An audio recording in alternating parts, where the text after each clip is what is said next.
Lenore Weaver joins us on Author's Corner, and what a delight. Her books are so fascinating. And check out this next one we're going to tell you about. It's Into the Hands of Strangers, an autopsy embalmer's tale.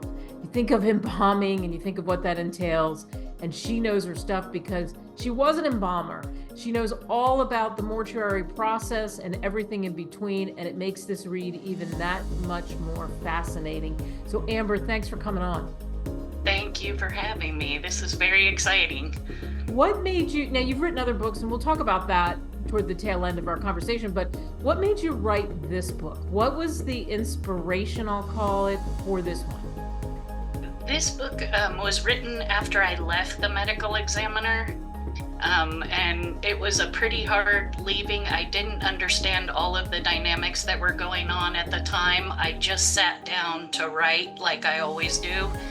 And I took my journals, and in 30 days, I produced this book.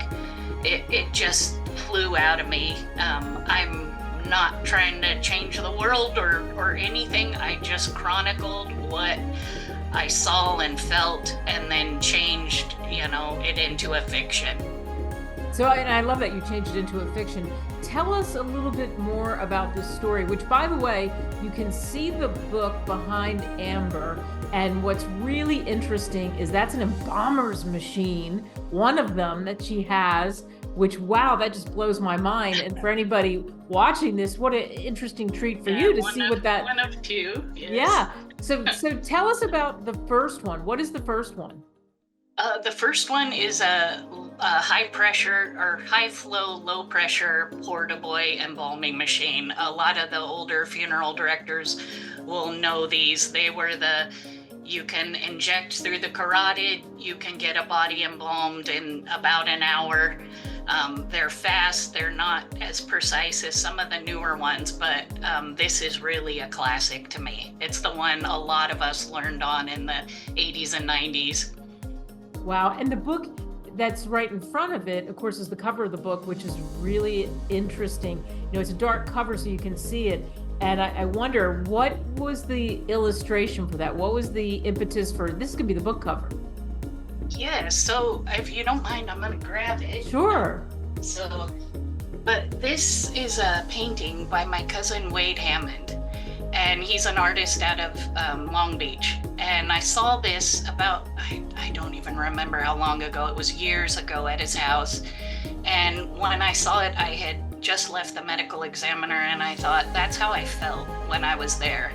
And he didn't remember exactly which painting it was, so it took him a while to find it. But I told him when I was at the medical examiner, I felt immobile, angry, passive, just completely restrained.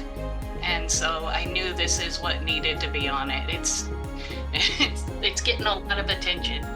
Yeah, and it should. He did it. It's an excellent painting. There's no question about it. Tell us more about the book. As you said, you fictionalized it. Tell us more about the story you wrote.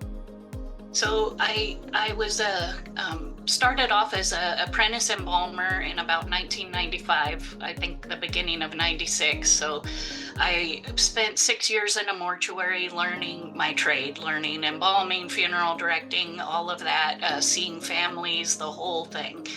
At about 6 years into it, I got a job at the medical examiner, which was the San Diego medical examiner. It was pretty much my dream profession. So they like to hire embalmers there because we know vascular anatomy. We can help the doctors sometimes. sometimes even injecting arteries can tell you where there's the perforation or, laceration or trajectory from a bullet or something like that. So I went there thinking, oh my gosh, I'm gonna get to see crime scene investigation. I'm gonna get to see all of the things that I've always wanted to see from back in my days of watching Quincy.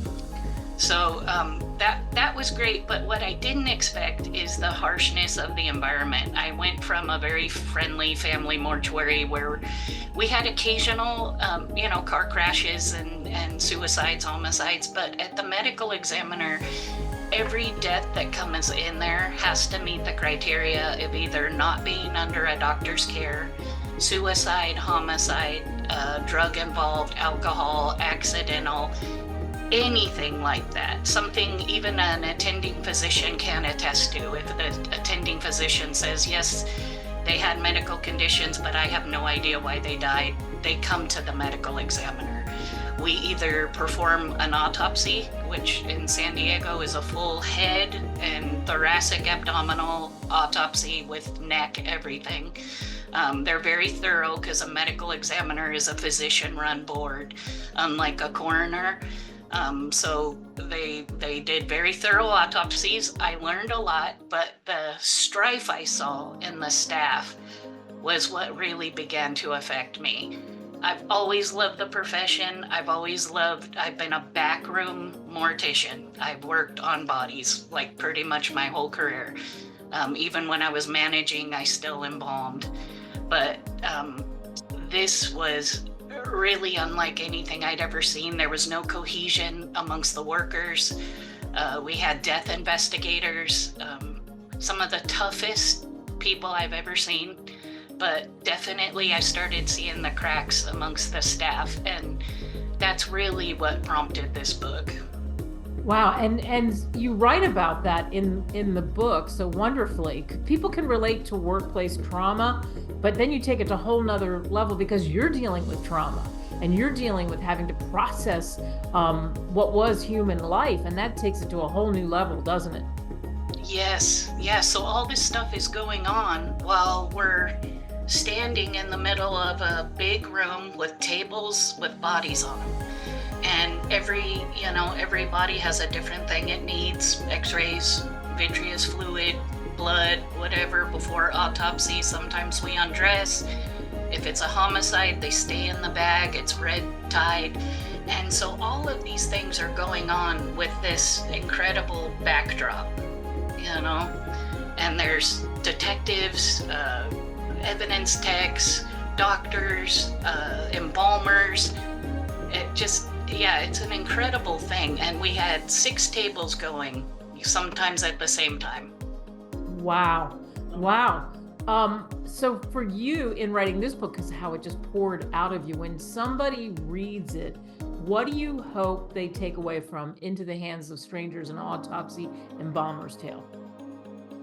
What I hope I wasn't sure when I wrote it, and I have an interesting relationship with this book. If I read it, it sort of re-traumatizes me.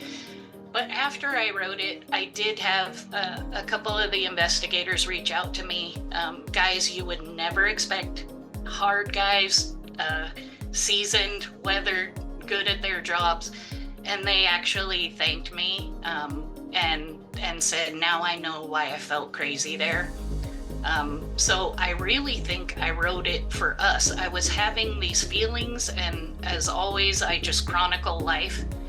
And I didn't even really understand it till I walked away, but I think my goal was, if you need to walk away, there's no shame in it. You're not weak. I don't walk around saying I have PTSD. I am a pretty hardcore backroom mortician. But it did affect me. And I feel like I am the voice of probably many. My husband's a fire captain. I see it in him. He's hard as nails too, but we are human. We do get affected. I think a lot more needs to be done to protect death care workers. In the mortuary, when I was managing, I could do it. I could put people seeing families on rotation, so they had a month on, a month off to just decompress. Being around grieving families, it's hard. and you're there to walk them through it. So, but at the medical examiner, I could not control anything. It was insane. And the people are so smart, so educated, driven. These are the best of the best, and for me to just be sitting in there watching everything, it was like a writer's dream, even though I did not have a good time. But you poured it all into the book, and already Yes. you've gotten lots of reaction, which of course you can get this book on Amazon, Barnes & Noble, like I said before, and all of your books. So I want to make sure we mention those too, because the covers are all very unique. The Final Bath, give us a synopsis of that book. What's that about? So The Final Bath is actually the first one in the series of Into the Hands of Strangers. It was me during my apprenticeship. That book is cute and funny and real and guttural. It's coming of age. I wrote it from my journals when I was 20. I thought I was gonna come out of college knowing everything and be the best mortician ever, and I crashed the van and do all kinds of terrible, stupid things that you do. So that book is definitely a wonderful read. I've had a lot. That's the one I've sold the most of too. Yeah, people really like that one. It's just a great coming of life, again, with the backdrop that is totally unexpected, And my relationship with the dead bodies, as I call them, sort of starts in that book, where, as an embalmer, you have dreams. I'll be dreaming I'm embalming a body, and they start talking. There's just little things other embalmers can relate to, so I think a lot of apprentices read that book. And then you've got Distribution of Fluids. Tell us about that. That's my favorite book. That is a book of short stories, which is where I started. And, Stephen King and Clive Barker and all of those. And then the journal writers, Marguerite Duras, Charles Bukowski, all of those had influence. So, but short stories are my favorite because I have so much now in my mind. I picked a great career for my imagination because it's fodder for years, Fodder for years. And then Yes. you also have, I love that. You also have Harvey Lake and the 40-page poem. What's that about? Yes, that's an interesting one. Not for everybody, and I don't recommend that one. I give it usually, like, my daughters love that one. It's about me falling in love at the time with a boy who turned out to be gay. So the story is very sweet, very coming of age. And then the 40-page poem was a poem I wrote when I was 15, and it actually got a lot of traction at the time. They had me do live readings around the local art galleries. It really seemed to affect people, and it's just about hope. It's about life being kind of dragging on and on, doesn't end succinctly like in a novel or a movie. It just kind of drags on, and you make it through. I like that you make it through. And now that you've written this book and it just poured out of you, like you say, will you write another one? Yes, I am writing another one. It's a different one for me. It's called Crossover the Alcove. It does take place in the mortuary again, at least that's where the seed is. And this becomes more of a spiritual journey. So I struggled with God and religion for years. You'll see it all over my books. This one is, I feel like, the culmination of that. So I think hopefully it'll speak for a lot of disenfranchised Christians and other people like me from a more, academic standpoint, how we look at things and how we need to believe. But that is what that one's about. It's by far taking the longest. It's a hard one because I'm not really sure where you land on things like that. Are you ever sure? So I'm trying to write it as real as I can. I'm trying to write it like nobody's looking. Oh, I like that. There's the hashtag, like nobody's looking. It's so interesting talking to you because you pursued what you wanted to do. So did you just know at a young age, this is what I want? I mean, how do you go down that path? Yeah, my mom read an article in, I think it was the Orange County Register, it might have been the LA Times, about Cypress College when I was in high school, and about the mortuary science program. There's only 2 in California. There's still only 2. One's in Sacramento now, and one's still in Cypress. And when she read it, she was kind of like, this is really weird, and pushed it towards me. You might like this, you know. She was very blonde and very pretty, and I was not like that. I was totally opposite. But I read the article and it just clicked. I was like, I am so scared of that. I just need to see. I want to do it. I think I might like it. You don't really know till you're in the lab if you can handle it or not. But it is a career I have seen many decades of people being drawn to. Wow. Well, fascinating what you've done with your life. Fascinating that you get to pour that all out into these books because of that journaling and how that's come back, and then your imagination. And again, all the books we just talked about, including the new one, you can get that on Amazon, Barnes & Noble too. Amber, Lenore Weaver, thank you so much. What a delight to speak with you. Thank you. I appreciate it.